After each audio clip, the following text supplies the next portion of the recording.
કડી શહેરમાં સ્પાની આડમાં દેહ વેપારનો પર્દાફાશ થતા કડી ડીવાયએસપી હાર્દિક પ્રજાપતિ દ્વારા પ્રેસ કોન્ફરન્સ યોજાઈ। કડી પોલીસે સ્પાની યાર્ડમાં ચાલતું કૂટણખાનું ઝડપ્યું। કડી પોલીસ સ્ટેશન વિસ્તારમાં સ્પાની યાર્ડમાં ગેરકાયદેસર કૂટણખાનું ચલાવતા મેનેજર સંચાલક સાથે 3 ઇસમોને ઝડપી પાડ્યા।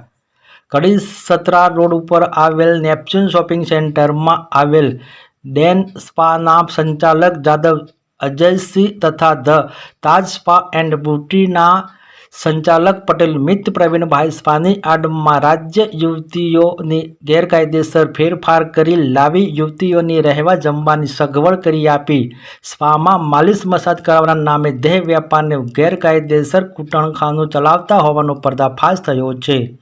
કડી પોલીસે સ્પાના મેનેજર મહેરિયા શૈલેષ નટવરભાઈ સોમાભાઈ રે કડી શાસ્ત્રીનગર સોસાયટી કડી, સ્પા સંચાલક પટેલ મિત પ્રવીણભાઈ અંબાલાલ રે તાજ સ્પા કડી સતરા રોડ મૂળ કોટવડિયાપુરા તાલુકો ચાણસ્મા જિલ્લો પાટણ, સ્પા સંચાલક જાદવ અજયસિંહ દિલીપસિંહ રે મલ્લીવાસ કડી કલો દરવાજા કડી, પટેલ જયમીન પહેલાદભાઈ રે silicon society Modhera road Mehsana સહિત ગ્રાહકો યુવતીઓ દારૂની બોટલ સહિત અંદાજે ₹1,15,000નો મુદ્દામાલ કબજે કરી કાયદેસરની કાર્યવાહી હાથ ધરવામાં આવી છે।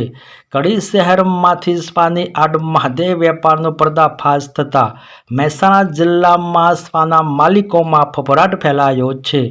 શું મહેસાણા જિલ્લામાં ખુલ્લેઆમ ચાલી રહેલા સ્પામાં સ્થાનિક પોલીસ દ્વારા તપાસ થશે? વિશેષ રિપોર્ટ રામભાઈ પટેલ, મહેસાણા જિલ્લા બ્યુરો ચીફ।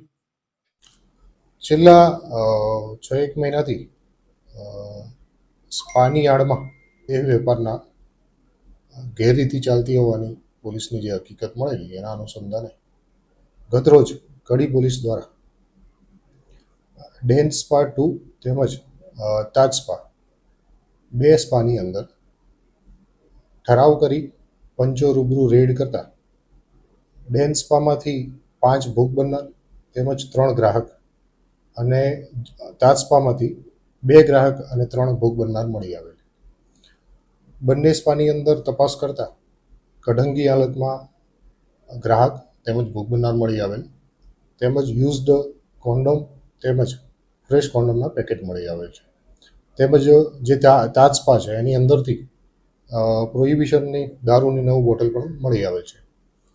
રેડ અને તપાસ દરમિયાન હકીકત પોલીસને જાણવા મળેલ છે કે અલગ અલગ રાજ્યમાંથી યુવતીઓને ત્યાં બોલાવી અને સ્પાની યાર્ડની અંદર દેહ વેપારની પ્રવૃત્તિ ગેરકાયદેસર કરનાર સંચાલક અજયસિંહ જાદવ તેમજ મેનેજર શૈલેષ મહેરિયા હતા અને મિત પટેલ તેમજ જયમીન પટેલ હતા।